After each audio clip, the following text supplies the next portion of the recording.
নমস্কার বন্ধুরা, আমি চলে এসেছি বোনের সঙ্গে সাজাতে।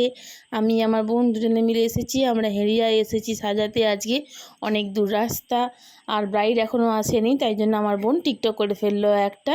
এখানে বোন চুপচাপ বসে আছে। এই যে আমাদের ব্যাগপত্র সবগুলোই দেখো আমরা এখানে এলোমেলো করে রেখে দিয়েছি। এখানে একটা ব্যাগ, ওখানে একটা ব্যাগ, এখানে রেখেছি।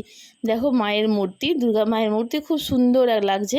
আর তোমাদেরকে দেখাবো, চলো বাইরের প্রাকৃতিক পরিবেশটা খুব সুন্দর। সেদিন ছিল ঠান্ডা ঠান্ডা ওয়েদার, বৃষ্টিও হচ্ছিল ঝিমঝিম করে। আর দেখো এখানটা সবুজে মোড়া, যেন মনে হচ্ছে সবুজে ঘেরা।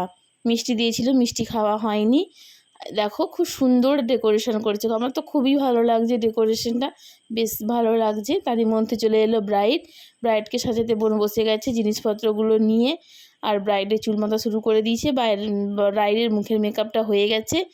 আর তারই মধ্যে সব জিনিসগুলো আগোছালো হয়ে গেছে। খুব সুন্দর কিন্তু লাগছিল ব্রাইডকে দেখতে। তারই মধ্যে ওড়না পরানো হয়ে গেল আমার বোনের, তার আগেই সাজিয়ে দিয়েছিল। এবার খুব সুন্দর করে ওড়না দিচ্ছে। এই দেখো আমাদের খুব মিষ্টি একটা ব্রাইড, কেমন হয়েছে আমাকে জানিও।